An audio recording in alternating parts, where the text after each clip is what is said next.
اللہ تعالیٰ کی طرف راغب ہوتا ہے، آپ یہ سمجھو کہ اللہ تعالیٰ کی طرف رغبت کرنے کا فیصلہ انسان نہیں کر سکتا، یہ اللہ تعالیٰ کی منشا ہے۔ اور چونکہ وہ بے پناہ معاف کرنے والا ہے انسانوں کو، اور معاف کرنے والا جب معاف کرنے پہ مائل ہوتا ہے تو انسانوں کو اپنے دروازے کا سائل بناتا ہے۔ گناہ کا ذکر توبہ کے بعد یہ گناہ ہے، اور توبہ کا معنی رجوع الی اللہ، راستہ مڑ جانا۔ تو جب انسان اللہ کی طرف آتا ہے تو مطلب یہ ہے کہ توبہ کر کے آتا ہے۔ توبہ کے بعد ذکر گناہ منع ہے ایک بات، اور توبہ کی منظوری کی جو ثبوت کے طور پر پیش کی جاتے ہیں کہ یاد گناہ بھی ختم ہو جاتی ہے۔ اس لیے گناہ ہے کبیرہ جو ہے یہ ذریعہ نیکی اس لیے نہیں ہم کہہ سکتے کہ اسی کے اندر مبتلا ہو جاتا ہے زمانہ۔ گناہ کبیرہ اس کو کہیں گے تو پھر یہ ایک قسم کا چیلنج ہو جائے گا کہ پھر وہ بارگاہ نے کس طرح معاف کیا۔ جب معاف ہو جائے یہ ذاتی طور پر اپنے دل میں رکھنے والی بات ہے کہ جو قوانین سماج کے لیے مرتب ہو گئے ان کی وائلیشن بیان نہیں کرنی ہے، وائلیشن نہیں ہے، یہ قدرت نے یا اسلام نے بیان کر دیا کہ یہ ہے گناہ، اس کو یہ سزا ہوتی ہے، آپ اس طرح رکھو۔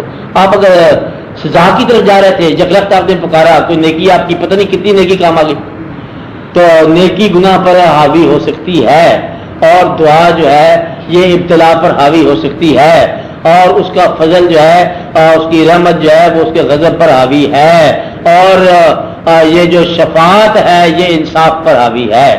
اس لیے آپ جو ہے دل میں یہ رکھو کہ اللہ کریم کے بڑے احسانات ہیں۔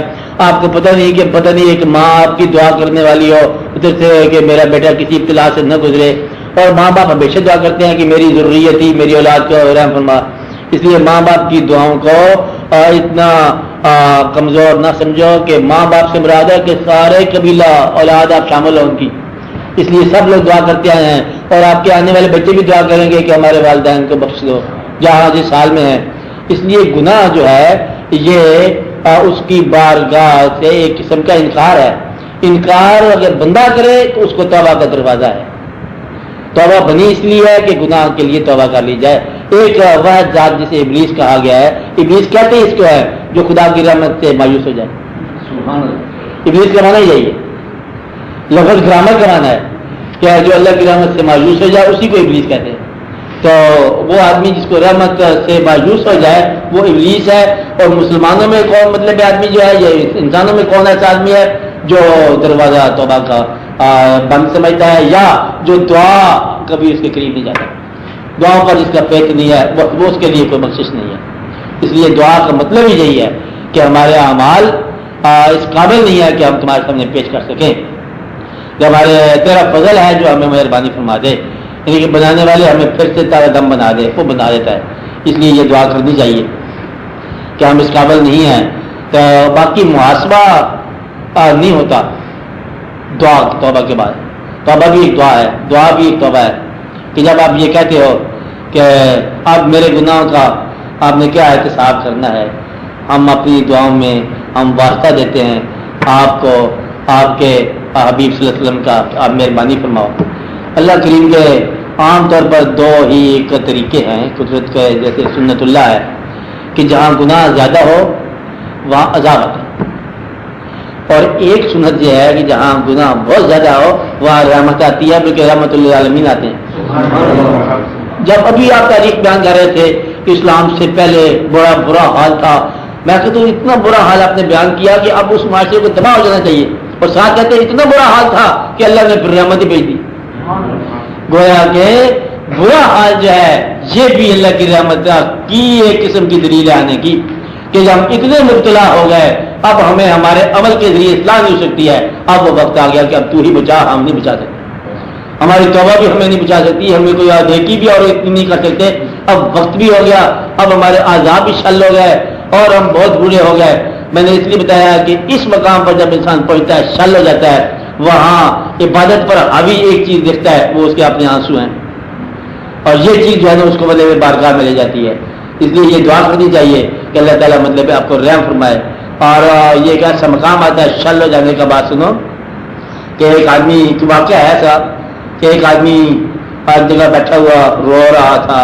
وہ بیچارہ جنگل سے جڑی بوٹیوں سے اس نے کوئی روح کاکیر کا اکٹھا کیا, بوٹیوں کا روح جو راسوں کو بناتے ہیں دوائیاں وغیرہ. بڑی محنت کے بعد اس کے بعد رو رہا ہے کہ اس کے ہاتھ سے شیشی گری, ٹوٹ گئی, عمر کی کمائی. روئی جا رہا. گرو اپنے کو پکار رہا ہے, اپنے پیر کو, گرو کی آواز آتی ہے. کہتا ہے رو رہے ہو, کیا بات ہے؟ کہتا ہے جی وہ سارا کا سارا جو میں نے روح اکٹھا کیا تھا, رس اکٹھا کیا تھا, اور سارا کے سارا اب گر گیا, بوتل ٹوٹ گئی. اور روئی جا رہا ہے, بڑا ہی گہرا روئی جا رہا ہے. اس کا گرو کہتا ہے, ہنس رہا ہے گرو. وہ کہتا ہے جناب گرو مہاراج میں مصیبت میں ہوں اور آپ ہمارے گرو ہو, آپ ہنس رہے, یہ کیسا انصاف ہے؟ اس نے کہا تو جو چیز مانگ رہا ہے تجھے تو نہیں ملی, اور جو میں چاہتا تھا وہ مجھے مل گئی. انہوں نے پوچھا گرو سے کہ تمہیں کیا مل گیا گرو مہاراج؟ کہتا مجھے تیرے آنسو ملے. کہتا میرے آنسو سے کیا ہوگا؟ کہتا انہی کے فیض سے تو جڑی بوٹیوں میں رس ہوتا ہے. تو رس جو ہے وہ لینا اور ہے, رس دینا اور ہے, اور یہ وہ چیز ہے جو تجھے قریب کر دیتی ہے, اور اسی کے دم سے سارا نظام قائم ہے. اس لیے یہ بڑا ہی حساب رکھنا چاہیے کہ تیرے آنسو جو ہیں اور وہ بڑے ہی قریب ہیں. اللہ تعالیٰ مطلب وہ فضل فرمائے. ایک مقام ہے, اس کے اور بھی لوگوں نے بڑی بڑی وضاحتیں کی ہیں. شعر اس کا ولی کا, شاید ولی جنت کی قیمت ایک آنسو ہے خدا جانے, مگر اس آنکھ سے نکلے جو پناہ ہے تیرے دل میں. مطلب یہ ہے کہ ایک ایسی چیز ہے, ایسا راز ہے اس کائنات میں, یہ راز ہے کہ جہاں کوئی چیز نہیں کام آتی وہاں تو یہ تیرے آنسو لے جاتے ہیں, اور اس کا سفر نہیں رکتا. یہ سیدھا بارگاہ میں بات جاتی ہے, بارگاہ سمدیت میں. تو اس لیے اپنے اجازہ لینا چاہیے کہ کہیں آپ کے آنسو خشک تو نہیں ہو گئے, اور ان کو زندہ رکھا کرو, اور بس آپ اللہ کے قریب ہوتے ہو. اللہ تعالیٰ جس پر راضی ہوتا ہے نا اس کی آنکھ پر نام کر دیتا ہے. اور اللہ خود ہی شاہ فرماتا ہے کہ میرے بندے وہ ہیں یضحکوا قلیلا ویبکوا کثیرا, ہنستے کم ہیں اور روتے زیادہ. وہ ہونا ابتلاء ہی ہے, روتے زیادہ ہے کہ مطلب یہ ہے کہ میرے بندے ہیں وہ. تو اللہ کے بندے جو ہے نا وہ روتے ہی چل جاتے ہیں. مل کے رونا تو رو کے ملنا, تو چلتے چلے جانا.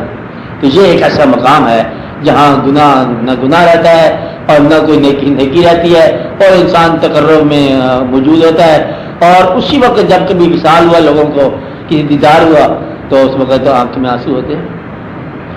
تو یہ ایک دلیل ہے کسی ذات کے قریب آنے کی, جس کو رقت کہتے ہیں, جس کو آپ کچھ کہتے ہیں. تنہائیوں میں بیٹھا کرو, غور کیا کرو, پکارا کرو. اس لیے وہ گناہ نہیں رہتا ہے جس پہ توبہ کر دی جائے, اور توبہ کے بعد اس کو اصرار نہ کیا جائے. بس مہربانی ہوگی, مہربانی کرنے والا ہے وہ, مہربانی کرتا رہتا ہے.